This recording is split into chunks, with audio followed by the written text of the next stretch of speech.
வாழ்க்கை சிறக்க நற்சான்றோர்களின் பொன்மொழிகள். அன்பையும் சகிப்புத்தன்மையையும் புரிந்து கொள்ளுங்கள். பிரகாசமான வாழ்க்கையை பாருங்கள். பௌத்தம் வாழ்க்கையில் மதிப்பு மற்றும் அர்த்தத்தை கண்டறிய மக்களுக்கு உதவுகிறது.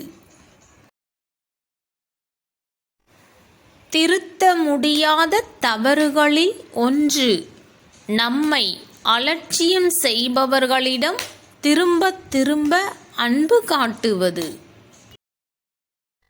தவறை சுட்டிக்காட்டாமல் அடிமையாக வாழ்பவன் அல்ல நான். தவறை சுட்டிக்காட்டி எதிரியாக வாழத் துணிந்தவன் நான். எண்ணங்களை அழகாக்கினால் தனிமையும் இனிமை தரும். புண்ணிய கணக்கை கடவுள் பார்த்து கொள்வார். பாவ கணக்கை மட்டும் நீ சரிபார்த்து குறைத்துக்கொள். எல்லா பாவங்களும் கடவுளால் மன்னிக்கப்படுவதில்லை. எதையுமே யோசிக்காமல் சில நேரங்களில் கோபப்படுவது உரிமையின் வெளிப்பாடு. எல்லாமே யோசித்து எதுவுமே பேசாமல் மௌனமாயிருப்பது உறவு நிலைக்க வேண்டும் என்ற நிலைப்பாடு. மகிழ்ச்சி உங்கள் வீட்டு வாசலில் உள்ளது. பொறுமையாக இருப்பவனால்தான் விரும்பியதை பெற முடியும்.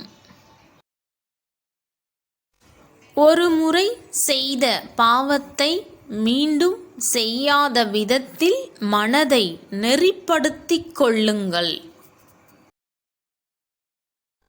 யாருடனும் வாதாடாதே, ஏனெனில் இந்த உலகில் யாரும் தோற்று போக விரும்புவதில்லை.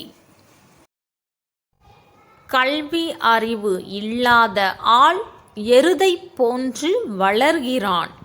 அவனுடைய சதை வளர்கிறது, அவன் அறிவு வளரவில்லை. கேள்விப்பட்டதையெல்லாம் கண்மூடித்தனமாக நம்பிவிடாதீர்கள். அதில் இருக்கும் உண்மையை அறிய முற்படுங்கள்.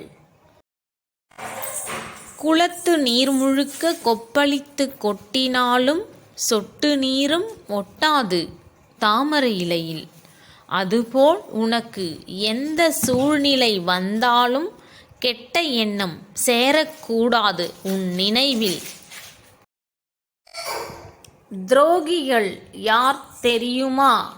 துரோகத்தை செய்துவிட்டு அந்த குற்ற உணர்வு சற்றும் இல்லாமல் திரிபவர்கள்தான் மிகச்சிறந்த துரோகிகள்.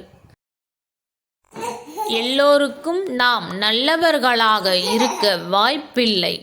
சிலருக்கு நல்லவர்களாக இருந்தால் சிலருக்கு கெட்டவர்களாக இருப்போம். இதுவே இயற்கையின் நியதி. உன்னை நேசிக்கும் முதல் ஆள் நீயாக இரு. நீங்கள் உங்களை நேசிக்கத் தொடங்கும்போது எல்லாம் மாறும்.